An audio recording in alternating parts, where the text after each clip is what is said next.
The first time I saw this scene, I thought it was funny, cute, and charming. You were right. You were right. I was wrong. You were right. Okay. Very nice. On my, third or so rewatch, I did start to wonder, why exactly did Crowley do the apology dance? And then I started to further wonder, is this a suitable apology? Is it good communication? Fair warning, every time I found an answer, it led to another question. So join me on this journey as we break down the apology dance and the fight that led up to it and find the answers. Before we start, I want to show you this quote from Neil about love. It's relevant, I promise. I really don't know what I love you means. I think it means, don't leave me here alone.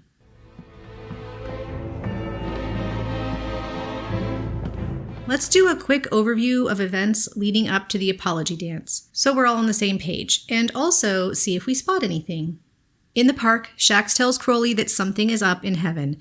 Meanwhile, Gabriel arrives naked at the bookshop, relates what little he knows to Aziraphale, and is renamed Jim.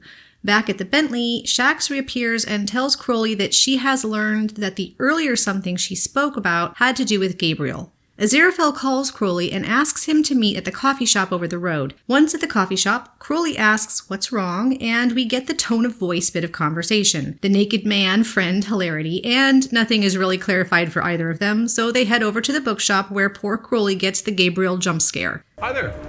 Ah, Gabriel!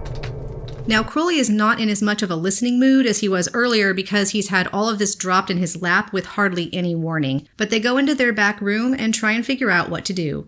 Crowley wants to take Gabriel somewhere and abandon him. Aziraphale wants to help him. Then the argument escalates. Crowley storms out, literally, as he calls down lightning in his anger.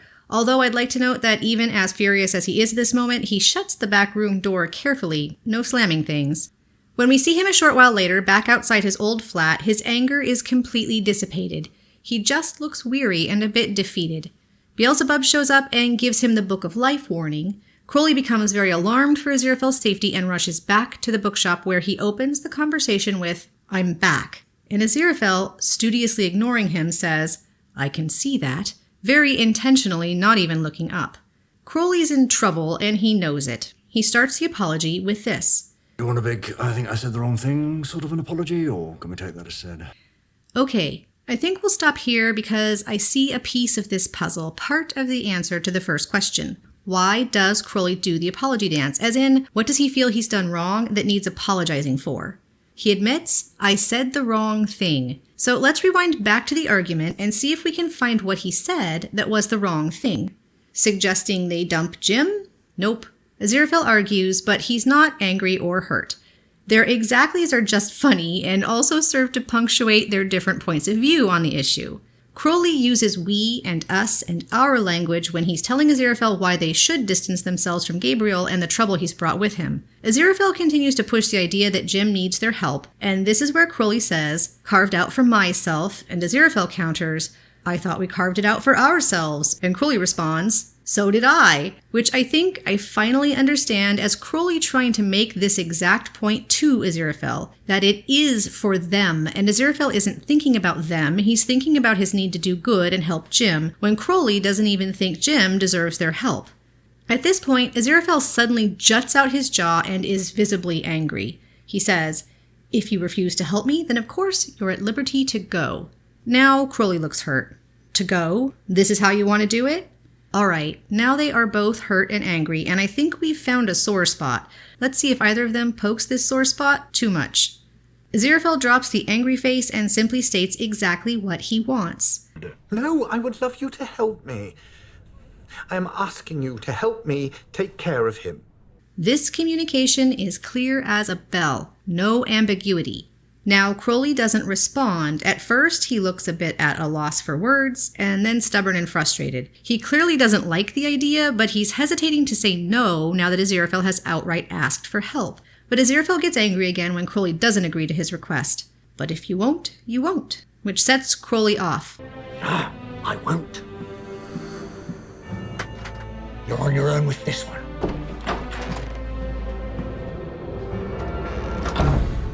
Aha! I think we've found the thing that Crowley said that he needs to apologize for.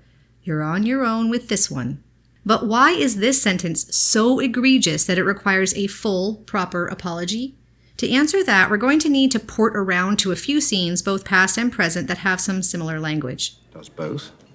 The blessing and the tempting. Well, you've done it before. Dozens of times now. The arrangement. Don't say that. I think it's safe to say that the first time Crowley and Aziraphale worked together to accomplish something on Earth is to rescue Job's children. But they didn't start the arrangement then. It's quite some time, at least 2,000 more years, before they do start the arrangement. We know it still isn't in place in 537 AD in the time of King Arthur. Roughly 1,000 years after that, when they meet at the Globe Theatre, Crowley says they've done this dozens of times now, so we can infer that at this point in history, the arrangement has been in place for some time. A few hundred years? We can't say for sure, but it started sometime between these two time periods, 537 and 1601. What is the arrangement? Well, in the book, it's clearly laid out, and I've got the passage up on screen here. To sum up, they don't get in each other's way, they don't interfere in each other's work, and they even assist each other on occasion. This means that Aziraphale has done some number of temptations, and Crowley has performed some number of blessings. But this arrangement has morphed over time. As they worked together more and more often, being the only other of their kind that they ever really saw, they developed a bond that went beyond the arrangement. They started spending time together simply for the enjoyment of it, at least on occasion, and not solely for the purposes of work. Of course, by working together to thwart Armageddon, their bond grew stronger yet, and it seems over the last few years they've spent quite a lot of time together, barring COVID, of course. In episode 5 of season 2, just before Crowley leads the humans to safety, he tells Aziraphale that he won't leave him on his own, and he honors that because although he didn't come back directly, he went off in pursuit of solving the same problem, so they were still working together, just not side by side. And when Crowley confesses in the final 15, the part of his confession that really gets to the heart of the matter is that they can always rely on each other. The arrangement has evolved into something more, an unspoken agreement that is at the very heart of their relationship. When one is in need, they can always rely on the other. Always. They are a team, a group. They can and do say that they aren't, but actions speak louder than words.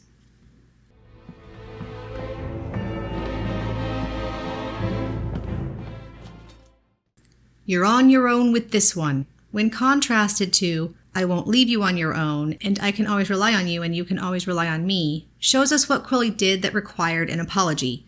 Even when Aziraphale initially said no to helping with the Antichrist, he didn't leave. He continued hanging out with Crowley, almost asking to be convinced. So we've answered the first initial question. Why does Crowley need to apologize? Because he broke their unspoken agreement. Aziraphale asked for help, and Crowley didn't just say no, he told him he was on his own. Just as there are multiple love languages, there are also many ways to communicate clearly, not counting written here. Verbal communication includes words, but also tone of voice. Then there's nonverbal, like touch and gift-giving, and visual, like facial expressions and body language. There are many tools that people can use to communicate. If a certain set of tools works for two people, then it's the right way for them. Now, let's look at the apology dance itself and see what sort of an apology this is. It starts out with Crowley simply announcing he's back, and Aziraphale giving him a bit of a cold shoulder. Then Crowley starts, probing to see what sort of apology he needs to make in this situation. Here's the exact exchange. Do you want a big, I think I said the wrong thing sort of an apology, or can we take that as said? I'd quite like the apology, actually. You were right. Not good enough. I want a proper apology. No. With the little dance. I don't do the dance. I did the I was wrong dance in 1650, in 1793, in 1941. Fine. You were right. You were right. I was wrong. You were right. Okay. Very nice. Crowley immediately admits he said the wrong thing and seems to be asking if the admission is enough. Aziraphale makes it clear that it's not enough and that he wants a proper apology. What is that for these two? What is a proper apology? This dance is very specific in words and actions. It's choreographed, it has special words. It's something they've worked out just for them and their relationship. They've been using it to their mutual satisfaction for hundreds of years in order to resolve personal conflicts. We can notice, too, what isn't in the apology dance. No one says, I'm sorry. There's no long discussion of hurt feelings or wrongs admitted and thoroughly addressed. It's simple. You were right, said 3 times. I was wrong, said only once. The moment Crowley finishes the dance, Aziraphale acknowledges that he did it well. There's no explicit request for forgiveness made. There's no explicit forgiveness granted. One party elaborately admits they made a mistake. The other party accepts the admission. That's it. And the moment Crowley finishes the dance and Aziraphale approves, they move on. The mistake is not just forgiven, it's accepted, and in acceptance, it's almost erased. In the few minutes after the dance, they're so in tune with each other, they immediately agree on the action that needs to be taken, and that action is of such accidentally epic proportions, it really shows us what they're capable of when they're in harmony and on the same page. If the apology dance was a way of avoiding an issue, they would still be harboring resentment or feeling residual anger about the argument, but they aren't. This dance, these words, this is healthy, clear communication for them. An admission of wrongdoing. I was wrong. An acknowledgement of a mistake. You were right. An acceptance of that admission without a grudge being carried. Very nice. And now it's behind them and they can move forward again as a team, a group of the 2 of them. Neil said he thinks love means don't leave me here alone. Just saying I'm sorry doesn't really demonstrate real regret. Crowley came back and he did something he didn't want to do to demonstrate that he really would always be there. He never meant to leave Aziraphale on his own. He doesn't say I'm sorry. He doesn't say I love you. But this silly little dance means both.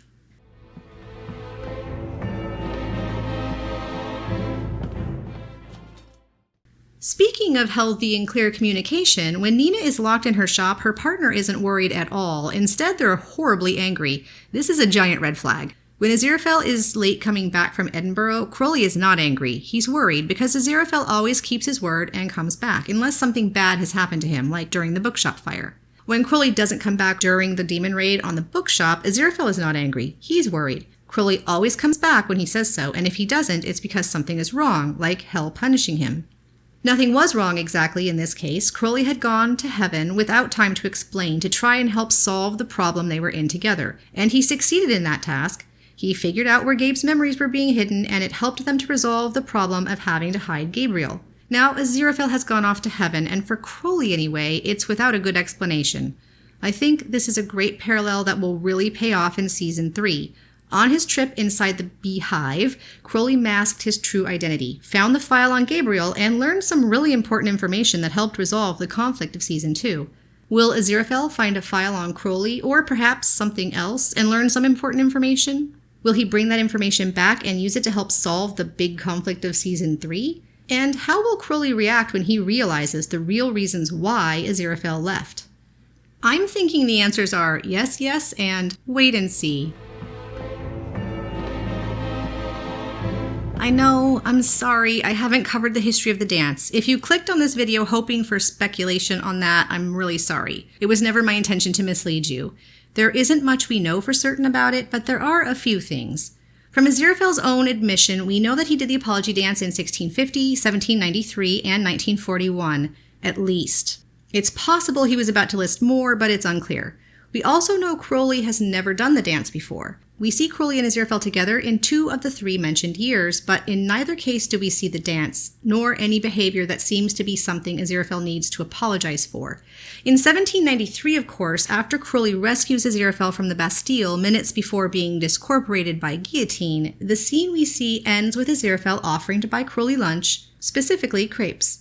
Even when recalling the period when Crowley is trying to convince Aziraphale to work together to stop the Antichrist, they both seem to remember it very fondly. Crowley says he still owes Aziraphale lunch, I presume since Aziraphale purchased that one, and he recalls with a smile that they had crepes. No sour faces, no hard feelings. Whatever happened probably happened after their lovely lunch where they had crepes, but it didn't leave a bitter emotional residue for either of them. To me, this only backs up the idea that the dance works well for them as a tool to move on from an argument.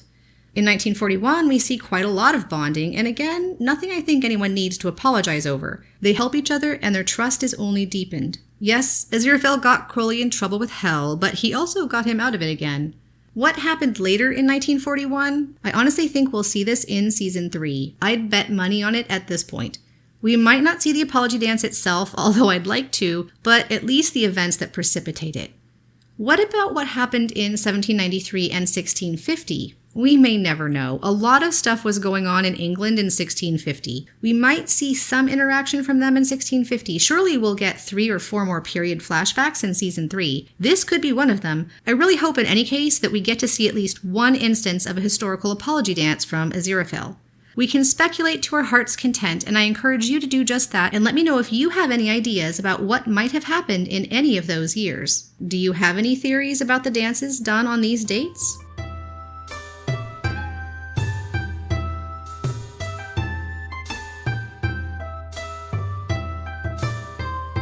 I know you're going to think I'm a little crazy right now, but I beg you to humor me. I want to talk about potatoes.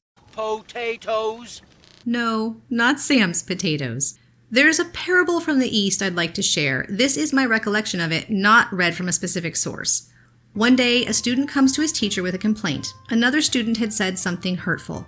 The teacher hands the student an empty sack and a basket of potatoes. He asks the student to carve the name of the person who had wronged him onto a single potato and then put that potato in the sack. He was to do this, add to the sack a new potato with a name each time someone wronged him, and carry the sack with him everywhere, to bed, to the privy, to class, and then return to the teacher at the end of the week. When the student returned, he had a sack of heavy, smelly potatoes that were starting to rot. The teacher asked him how it felt carrying that around all week, and the student naturally said it was awful. The teacher tells him to take each potato out of the sack, forgive the person named on it if he can, and throw the rotten potatoes away. Gratefully, the student follows these instructions, forgiving each and every person. The teacher asks, "How does it feel now?" "Very good," says the student, happy to be relieved of the burden. "Do you understand what all of this means?" the teacher asks. The student says he does understand. The potatoes represent his anger and resentment at other people, and the longer he carries it all around, the heavier it becomes and the more it all festers. Nodding, the teacher then hands him back the empty sack and tells him to repeat the exercise. Every wrong done to him is a potato with a name carved into it. When the student returns at the end of the second week with his bag of heavy, reeking potatoes, the teacher asks him to again take them out one by one and forgive those named on each potato. While doing so, the student is clearly unhappy. He asks, "Won't I always have a sack of potatoes if I go on like this?"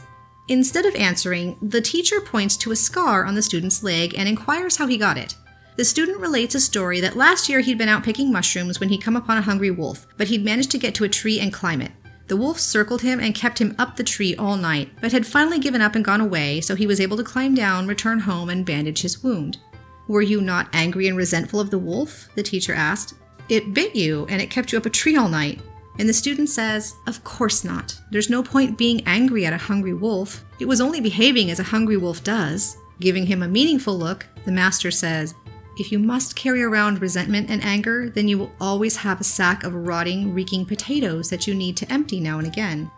The point of the parable is this: don't keep picking up and putting down the potatoes. Just put down the sack. Thanks for coming to my TED Talk. I hope that didn't sound too preachy. But really, I love this little story, and I think it relates well to the apology dance, because I think the apology dance shows us something more like acceptance than forgiveness. Something truly healing, leaving no toxic residue behind. Good Omens Got Talent is really getting its legs. I promise not to harp on about it too much, but I'm just really excited. The deadline for submissions is February 12th, so still 6 weeks away. Submissions are starting to come in, and I really do look forward to seeing yours. A link to the official site where you can find the rules, contact info, and the submission form is in the description. I do want to emphasize that this is for people of all skill levels and any sort of talent. I appreciate all of my patrons so much, especially going into this new year. They're helping to support this fan community and this channel. I can't believe how lucky I am. I get to do this every week, and for whatever reason, people show up to listen. I haven't got the words. This is such an amazing fandom. I hope all of you had a safe and happy New Year celebration. We have a whole wonderful new 2024 ahead of us. Let's make it the best one we can. Congratulations to Gumby, last week's trivia winner. And to you, my lovely viewers, thanks for watching.